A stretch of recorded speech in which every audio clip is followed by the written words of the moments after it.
Good morning, everybody. It is Charlie, and welcome back to another live stream on the Chatting Leeds YouTube channel. Hope everyone has had a great start to their weekend so far. Just before we get into today's match day morning show, make sure you're smashing that like button. Please subscribe to the channel if you are brand new, and hit that notification bell. And of course, get all of your thoughts and opinions into the live chat, and I will be sure to flash them up on screen. Alf is in the building. How we doing, mate? All good. And yeah, like I said, guys, it's match day. Leeds United are taking on Hull City this afternoon at Elland Road. 3 o'clock kickoff. How rare is that these days with Leeds? You know, it is usually Sky Sports Leeds, isn't it? We're always on the telly. But today, they decided to let us have a nice 3 o'clock kickoff at home, and not bad. Nice to hear, Alfie. Good man. Guys, there's 9 of you in the building, so as I said, please make sure you're smashing the like button and subscribing and all that jazz. But I think first of all, it would be rude to not discuss it, wouldn't it? The main news this morning is that Willie Gnonto has signed a new deal at the club, a new 4-year deal, keeping him at Leeds United until the summer of 2028. Massive news for Leeds United is this. You know, I think a lot of people, especially after Chris Somerville and Jorginho Rutter left the club, I think a lot of people expected Gnonto to be the next out of the door. I kept the faith all along. I just felt that he wasn't going to leave. I just had a feeling. I just thought, you know, he's got a real opportunity now to be that main man, or at least one of the main men this season. You know, I think he could easily have the same impact that a Chris Somerville did last season if he's in the team consistently, which I think if he escapes injury or suspensions or anything like that, I do think he will be a mainstay in the team.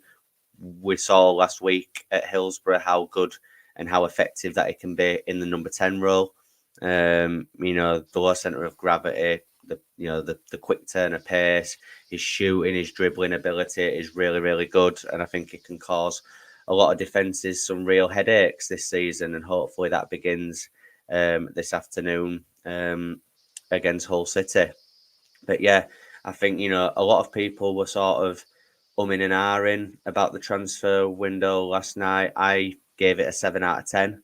As I did feel that the business that Leeds did towards the back end of the window was decent.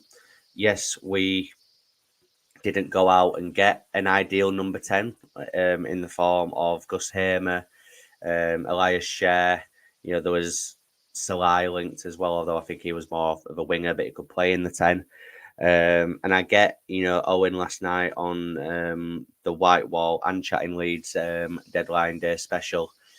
You know, he was unhappy at the fact that Leeds didn't get a 10. And, you know, I agree with his feelings there. I wasn't happy about it either. But I think if you'd have said a few weeks ago that Leeds would end the window with Ramazani, with Solomon, you know, Isaac Schmidt, Tanaka, and then Willie Gnonto signing a new deal, I think loads of people would have been happy with that. So I think the fact that Willie has decided to stay bumps that up to an 8 out of 10 window for me. I think if we'd have got a number 10 in, it'd have been a perfect 10 out of 10.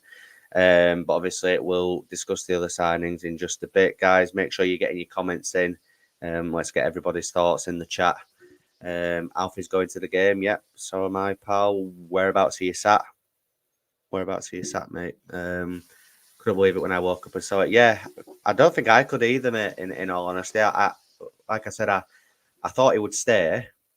But the fact that he's actually signed a new deal, I think is crazy. And, you know, I've seen his interview that Leeds have posted on their YouTube channel, where they've interviewed him about him signing a new deal. And I was thinking as I was watching it, it's crazy what 12 months can do, isn't it? Because this time last year, he was fighting to get out the door.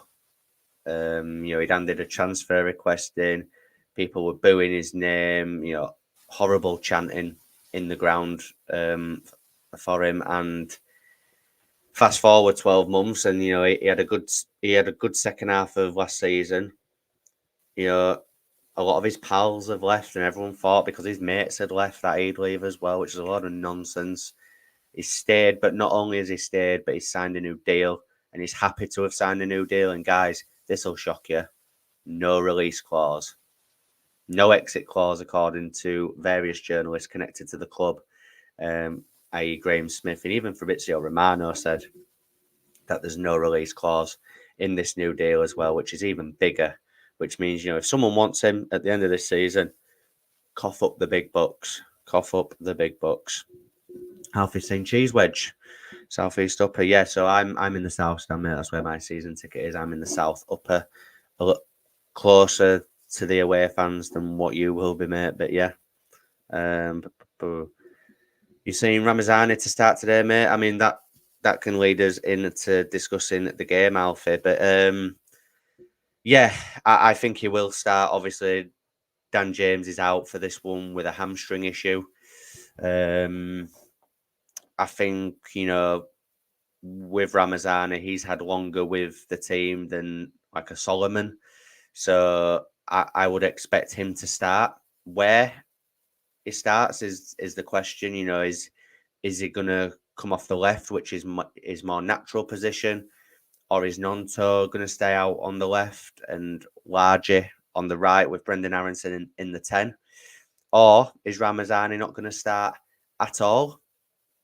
And is he going to play maybe Aronson out wide and Joel Perreault in the 10? Which, if you mention that to Owen on the white wall, he may have a heart attack. And Alfie saying, yeah, season tickets in the cheese wedge. Yeah, fair enough, mate. Fair enough. Guys, there's 18 of you in the building. Get your comments in. I want to know all of your guys' thoughts on what is going to happen this afternoon at Elland Road. I'm sure it's going to be a feisty Yorkshire derby with Hull City. I'm sure they'll fill out the away end, which will make it a good atmosphere. Can't wait to get stuck into that lot. It'll be good. But yeah, I think my predicted 11, I think Largy Ramazani will start and make his debut. I think Farker saw how effective Brendan Aronson was in the 10 role last week, and surely he's not going to go backwards and put Perreault in. You've got Ramazani in for a reason. Dan James is out. He's been here, 9 days? Get him in the team. Get him in the bloody team, and let's see what he's about. So my predicted 11, Ilham Elie in goal. Back four of Jayden Bogle, Joe Rodon, Pascal Strauch, and Junior Firpo.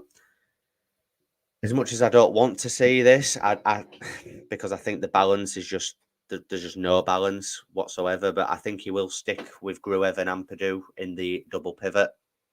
And I think the three in behind the striker will be Largy Ramazani coming off the right. I think Nonto will come off the left and obviously float in that 10 role and swap with Brendan Aronson, who will start in the 10, and Matty Joseph up top as the number 9. But at least the bench will look a lot stronger. You'll have the likes of Tanaka, who is eligible to play and be part of the squad. So you'll have Tanaka, you'll have Solomon on the bench as well. Then you've got your Perreaults, your Byrams, your Rothwells. The bench looks a little bit healthier, doesn't it? Which, if called upon, these players can hopefully come on and do a job. We'll leave score predictions until a little bit later on, Alfie. We'll leave that towards the end. I have said it on my channel and on the White Wall as well. Which, guys, if you haven't already, go and check out this Deadline Day special from last night and make sure you're liking and subscribing the White Wall content. We are trying to grow it and get to 100 subs. It is only a new podcast, guys, but, if we can get to 100 subs as soon as possible, that'd be a nice little first goal met. Tony's saying what we need now, a better song for Nonto now he's staying. Yeah. I quite like the Nonto chant, Tony. I do. I quite like it. I know it's a little bit, there's some snowflakes out there that don't like it because they see it as racist when it clearly isn't. But anyway, but yeah, look, Hull City have drawn all their 3 games so far this season. We had Ant from To Hull and Back on the White Wall the other night, and he was discussing how they had lost pretty much all their friendlies. That they haven't actually won a game under this new coach, even in pre-season. But they have signed a few players on deadline day, so I'm not sure if they'll be eligible. I think they signed Kamara from Norwich, and I think they signed that Balumi, who was actually linked to Leeds United because he landed at Leeds Bradford Airport, but obviously that was to go to Hull City. So yeah, look, I'll be honest, guys. It might sound naive of me, it might sound big-headed of me, but I don't fear Hull City the same way that I maybe did last season.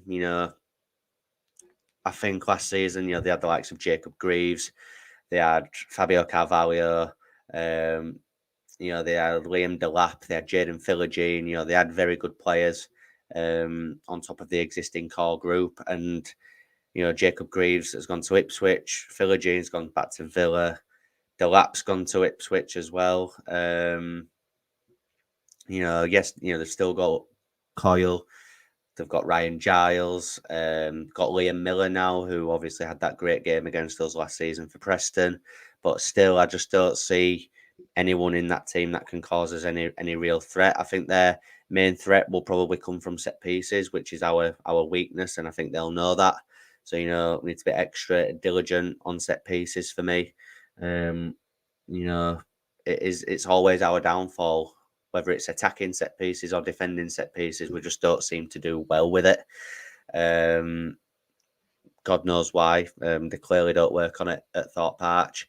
But yeah, look, I think, they've not got those players anymore. There's no player in there that I'm having a look at and thinking, oh God, we need to be wary of him. If I was to say one, maybe Liam Miller, just because of how he did against us last season. But even then, different coach, different way of playing, hopefully we can, I would imagine it'd be Jayden Bogle that's coming up against Liam Miller today.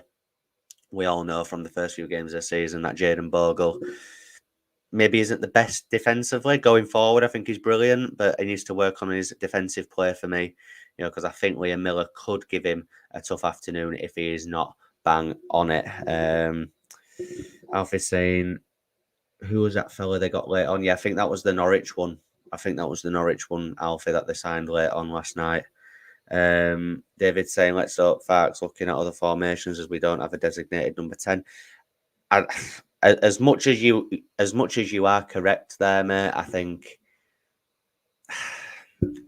he's going to stick with the same formation, isn't he? Like, let's be honest. He is going to stick with the same formation. And I think Nonto and Aronson are just going to interchange in that 10 role today. And, keep Lagi, Ramazani on the right.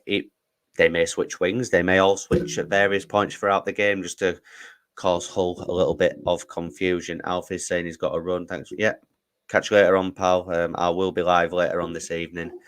So hopefully you are in there. But yeah, as I was saying, I think having them three in behind means that they can interchange. They can cause Hull City a few problems. There'll be a bit of confusion there, which is always good. But yeah, I'm just hoping for a win just to sign off this first little, part of the season. If we win today, it'll be 2 draws and 2 wins. At least we'll still be undefeated. I can't see Leeds United losing this game. I really can't. Again, the Championship's a crazy league, and I could very much be proven wrong.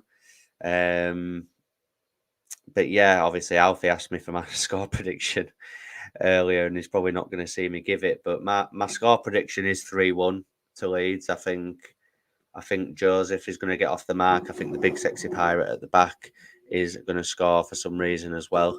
And I think Nonto will score, announces the new deal. And then goes and plays a blinder against the Tigers today. Sean's saying, but you can't push Willie around. Willie won't go. Try telling everybody, but oh no. Is this a new song that you're trying to get going here, Sean? I thought that was a serious comment there, pal. Confident with Aronson and 10. Fairly sure we had a decent 10 game runner. Yeah, exactly. But I think Aronson, Rob in this division can really cause riot. I I think it can cause havoc. Maybe in the Premier League, maybe not, and we may have to upgrade on that should we get promoted. But I think Aronson played quite well last week. Yes, he had his odd moment where he was shoved off the ball a bit too easily, and I think he does need to work on his upper body strength a bit. But he wasn't like moaning at the ref like he used to do or anything like that. He was just getting on with it and trying to win the ball back, which I think as fans we don't mind it. If you get tackled here and there, but as long as you have the grit and the determination to get back up and try and win that ball back, and if we can see that you're putting effort in, then you'll obviously get our love and respect. But obviously, let's just briefly touch upon Leeds United's transfer business then. So who have we got this summer? So we've got Alex Cairns for about, 250 grand or something as a backup goalkeeper. We've got Joe Rodon back on a permanent. We've signed Jayden Bogle. We've got Wagi Ramazani. We've got Mano Solomon, Ayo Tanaka, Isaac Schmidt, and then obviously Willie Nunto has signed a new deal. So, Isaac Schmidt is coming in as like a backup fullback to the likes of Jayden Bogle, Junior Firpo, Sam Byram. Obviously Schmidt can play on right or left. So at least if Firpo does get an injury or if Bogle's suspended, injured or whatever, he can come in. I would like to see him play at some point, because he does look like an exciting young fullback. Ayo Tanaka, again, is a really exciting player, box-to-box midfielder, can score goals, can assist, but can also, help out defensively as well. Seen as the Glenn Kamara replacement, maybe won't start today as the deal only went through yesterday, but I think we'll definitely see him off the bench today. And, feel a bit sorry for Joe Rothwell as well, who I didn't mention there. Joe Rothwell, I don't think Rothwell's going to get much game time. It wouldn't surprise me if he went back to Bournemouth in January, because I just can't see it working out for him, really. I think Tanaka will probably be a better player than he will be, and I think he will be pushed to get into the team first. You've got Joe Rodon back on a permanent as well, which everybody wanted. Hasn't maybe had the greatest of starts to the season that I think we all expected from Joe, but I think the relationship that he's got with Pascal Struijk is really good, and that will just continue to build. Jayden Bogle, I'm a bit 50-50 with. I really love him going forward, but like I've already said, defensively really does need to work on that. And you've got Ramazani and Solomon, two exciting wingers, especially Solomon. That is a real statement signing in this division. I think he'll tear it up, but the only concern with Solomon is his injury record, of course, because his knees are made of biscuits, apparently. So, let's just hope that he can remain as fit as he possibly can, help Leeds United. And obviously Ramazani, hopefully we get to see him from the start today.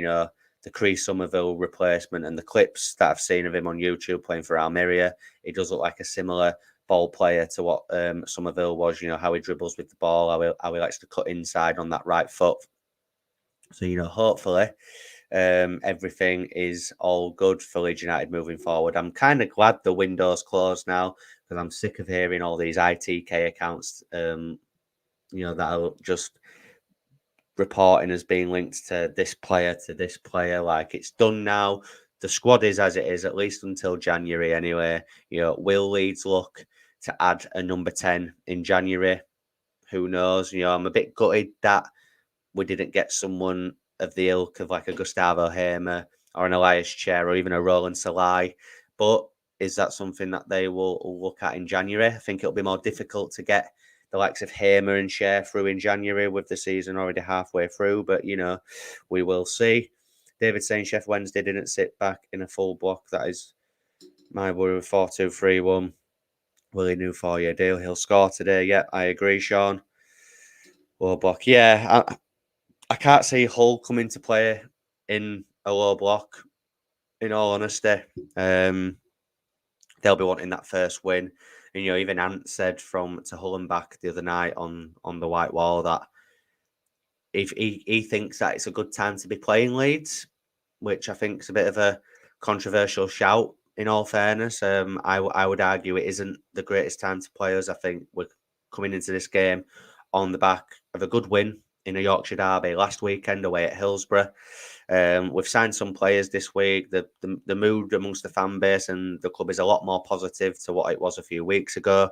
The perfect time to play us was when West Brom played us at the Hawthorns and they couldn't even get the job done. So, like I said, I thoroughly expect Leeds to get the job done today. I really do. Will we get a loanee in at number 9 back? Potentially, they may have a look at exploiting the loan market in January, Sean. You could be right there, pal. Can't see Aronson doing a rutter and fighting off big defenders. Maybe not, but again, that confidence could grow, David, throughout the season. You know, he is still fairly new back to the club. But yeah, I think he definitely does need to work on his upper body strength. I think Aronson can probably do things a little bit better to what a Rutter can. I think maybe Aronson's decision making can be a teeny bit better, because I think Rutter used to keep hold of the ball a little bit too long in certain situations, especially in our own half. Whereas I think Aronson has got, you know, the sense of awareness to obviously release the ball a bit quicker. But yeah, I think we'll leave it there, guys. Like I say, I'm going for 3-1 Leeds today. My goal scorers are Nonto, Pascal Strauch, and Mateo Joseph to get off the mark finally for this season. Really do appreciate everybody that has dropped in to this morning's Matchday morning show. I will be live on the channel at 8 o'clock this evening, obviously, because I'm at the game and I've got to get home and everything.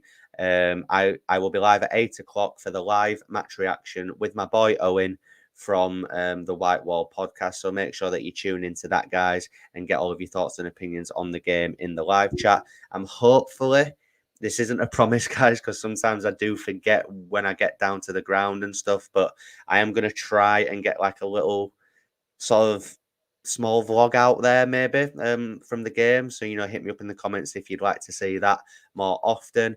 Make sure you're liking, make sure you're commenting, make sure you're subscribing as well. This is my first live since I hit 3K. So if you've subscribed recently, I really do appreciate all the love and support. Hit the notification bell, do all of the liking, comment, subscribing. As I've already said, enjoy the game today, guys. Let's hope it's a win, and I will see you in a bit. Leeds, Leeds, Leeds.